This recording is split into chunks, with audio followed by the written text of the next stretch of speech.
Hubungan industrial itu merupakan suatu sistem yang didasari pada ketergantungan antara pemberi kerja dan pekerja. Di situ juga melibatkan pemerintah sebagai regulator untuk menghindari perselisihan yang terjadi, ataupun jika terjadi perselisihan, maka pemerintah dapat memberikan satu wadah yang bisa menyelesaikan permasalahan.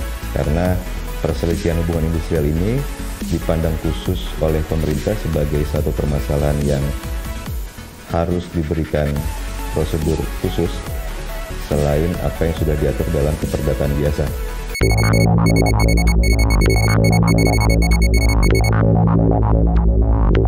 Sebelumnya, jadi berdasarkan pasal 2 Undang-Undang Nomor 2 Tahun 2004 tentang penyelesaian perselisihan hubungan industrial, dikenal ada 4 jenis perselisihan yang dapat diselesaikan antara pekerja dan pemberi kerja. Yang umum terjadi, yang pertama adalah perselisihan hak. Jadi apabila ada hak baik dari pemberi kerja atau pekerja yang dilanggar, misalkan nih dari pekerja ternyata dia menerima gaji tidak sesuai dengan perjanjian kerja yang disepakati, atau pemberi kerja yang tidak mendapatkan haknya dari kewajiban yang harusnya dilakukan oleh pekerja. Itulah yang disebut dengan, atau yang dikategorikan sebagai perselisihan hak. Yang kedua adalah perselisihan kepentingan. Perselisihan kepentingan ini kaitannya erat dengan pembentukan perjanjian kerja bersama yang harus dibentuk antara serikat pekerja dan pemberi kerja.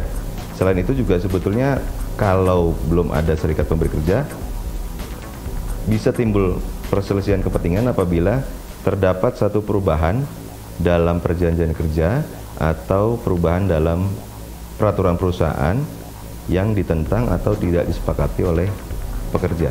Yang ketiga adalah perselisihan pemutusan hubungan kerja. Jadi pemutusan hubungan kerja ini bisa menimbulkan perselisihan apabila ternyata pekerja tidak menerima dasar-dasar dilakukan pemutusan hubungan kerja dari pemberi kerja. Dan yang terakhir adalah perselisihan antar serikat pekerja. Jadi apabila dalam satu perusahaan terdapat lebih dari satu serikat pekerja, ternyata salah satu serikat pekerja menganggap adanya diskriminasi atau adanya perbedaan hak yang harusnya diterima sama oleh masing-masing serikat pekerja, maka di situ bisa timbul perselisihan antar serikat pekerja.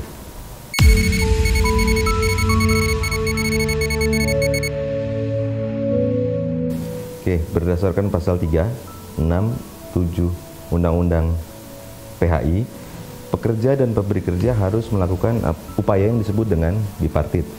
Artinya pekerja dan pemberi kerja berunding langsung, dua pihak tanpa ada pihak lain atau pihak ketiga yang mengintervensi. Para pekerja dan pemberi kerja harus melakukan pertemuan-pertemuan untuk menyelesaikan permasalahan tersebut. Dalam setiap pertemuan mereka harus membuat satu risalah, kemudian dilihat perkembangannya seperti apa, yang akhirnya diharapkan pemerintah bipartit ini dapat menyelesaikan permasalahan atau perselisihan antara pekerja dan pemberi kerja tanpa harus memakan waktu yang lama, karena pemerintah memberikan waktu selama 30 hari untuk menyelesaikan permasalahan melalui bipartit. Apabila selama 30 hari pekerja atau pemberi kerja tidak menemui kata sepakat, maka pekerja dan pemberi kerja harus membuat satu dokumen yang menyatakan bahwa bipartit telah gagal dilaksanakan. Akibat dari kegagalan bipartit ini, prosedur selanjutnya yang harus dilakukan oleh pekerja atau pemberi kerja adalah penyelesaian melalui tripartit.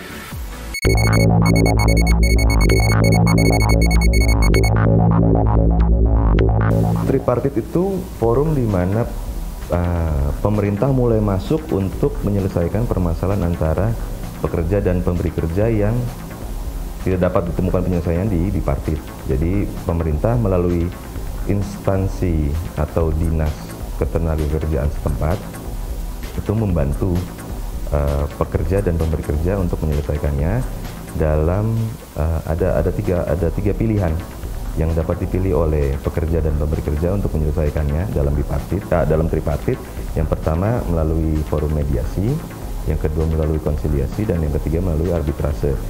Namun demikian, pekerja dan pemberi kerja biasanya memilih forum mediasi untuk menyelesaikan permasalahan mereka yang dibantu oleh mediator dari pemerintah, karena mediasi ini lebih komprehensif dan lebih lembut bagi dua belah pihak untuk menyelesaikan permasalahan yang berujung pada win-win solution.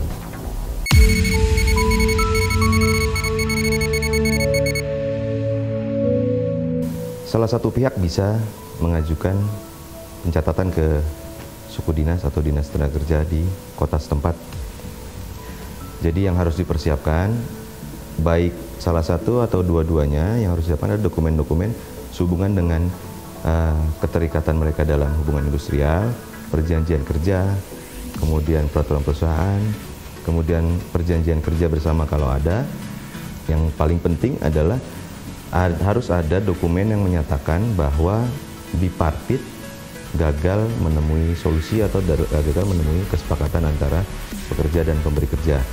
Dan semua dokumen-dokumen itu harus diserahkan lengkap ke suku dinas atau dinas tenaga kerja. Karena kalau ada dokumen yang kurang atau dokumen yang tidak sesuai dengan pencatatan, maka dinas dapat mengembalikan dokumen-dokumen tersebut ke pemohon.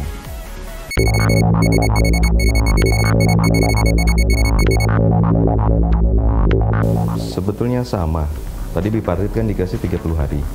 Di mediasi pun atau tripartit dalam forum mediasi, peraturan perundangan melalui pasal 15 Undang-Undang PHI, itu pemerintah memberikan waktu 30 hari untuk melaksanakan proses mediasi.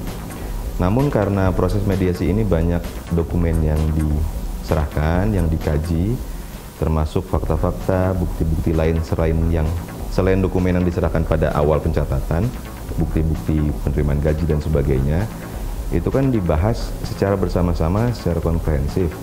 Jadi waktu 30 hari ini biasanya bisa lewat ya, sesuai dengan apa yang ditawarkan oleh mediator kepada para pihak, dan para pihak pun setuju untuk memperpanjang proses mediasi mereka.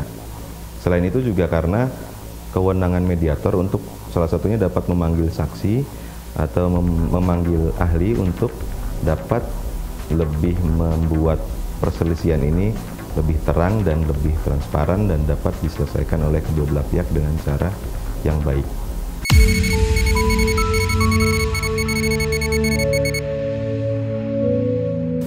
Ada dua output ya secara umum. Yang pertama kesepakatan, yang kedua adalah kegagalan mediasi.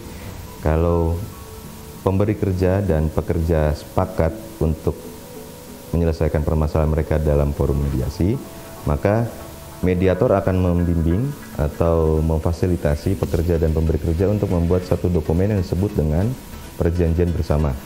Dalam perjanjian bersama itu, pekerja dan pemberi kerja menuangkan hal-hal apa yang disepakati secara bersama, kemudian didaftarkan ke pengadilan hubungan industrial setempat, sehingga dapat dilaksanakan, demi hukum dapat dilaksanakan oleh kedua belah pihak. Kalau kedua belah pihak atau salah satu pihak ternyata tidak melaksanakan kesepakatan yang sudah mereka tanda tangani dalam perjanjian bersama, maka pihak lain yang merasa dirugikan dapat mengajukan eksekusi atau pemaksaan terhadap pelaksanaan perjanjian bersama ke pengadilan hubungan industrial setempat.